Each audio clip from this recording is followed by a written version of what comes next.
సింగరేణి బొగ్గు కుంభకోణంపై సీబీఐ విచారణ జరిపించాలని కేంద్ర మంత్రి కిషన్ రెడ్డికి లేఖ రాశారు మాజీ మంత్రి హరీష్ రావు. తన బావమర్ది సృజన్ రెడ్డితో కలిసి సీఎం రేవంత్ రెడ్డి చేసిన సింగరేణిలో భారీ కుంభకోణం చేశారని ఆరోపించారు. టెండర్ల నిబంధనలో మార్పులు చేసి అధిక ధరలకు కాంట్రాక్టులు కట్టబెట్టారన్నారు.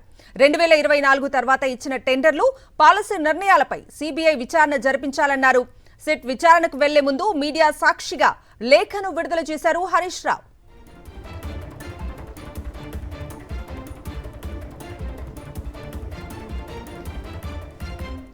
సింగరేణి బొగ్గు కుంభకోణంపై సీబీఐ విచారణ జరిపించాలని కేంద్ర మంత్రి కిషన్ రెడ్డికి లేఖ రాశారు మాజీ మంత్రి హరీష్ రావు. తన బావమర్ది సృజన్ రెడ్డితో కలిసి సీఎం రేవంత్ రెడ్డి సింగరేణిలో భారీ కుంభకోణం చేశారని ఆరోపించారు. టెండర్ల నిబంధనలో మార్పులు చేసి అధిక ధరలకు కాంట్రాక్టులు కట్టబెట్టారన్నారు. 2024 తర్వాత ఇచ్చిన టెండర్లు, పాలసీ నిర్ణయాలపై సీబీఐ విచారణ జరిపించాలన్నారు. సిట్ విచారణకు వెళ్లే ముందు మీడియా సాక్షిగా లేఖను విడుదల చేశారు హరీష్ రావు.